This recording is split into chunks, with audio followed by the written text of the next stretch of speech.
Behind closed doors, the Freemasons were free to indulge in the secret rites and rituals handed down to them by their ancestors, and these became the basis of their levels of membership, called degrees.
Politicians funded by the Masons promoted the Masonic ideology.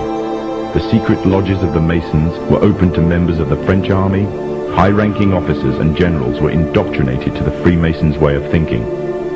With the people, the politicians, and the military of France under Masonic control, the Masons could finally strike. Freemasonry has worked in a hidden but constant manner to prepare the revolution.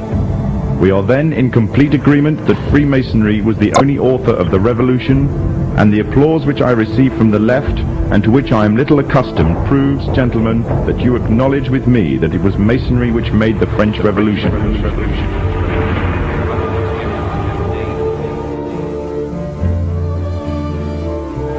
When the so-called founding fathers of America landed on Plymouth Rock, not only did they bring with them disfranchised people, they also brought the Freemasonic elements of Europe.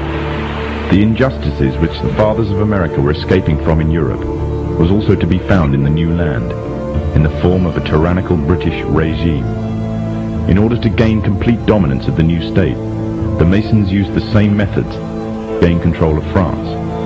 Although the British monarchy was run by the Masons, the American War of Independence was a necessary action, and the people involved in the war were expendable for the Masons to fulfill their dream. Emotions of the people were manipulated into anger, and just like France, anger turned into war. This time, however, previous mistakes would not be repeated. The near defeat the Masons faced against Napoleon and his army in Europe taught the Masons a lesson. Any forthcoming leaders of the resistance must follow the Masonic agenda. The best way to do this was to ensure the leader himself was a Mason, and the leader who took the war to the British was none other than George Washington. On the 4th of July 1776, the Declaration of Independence was made.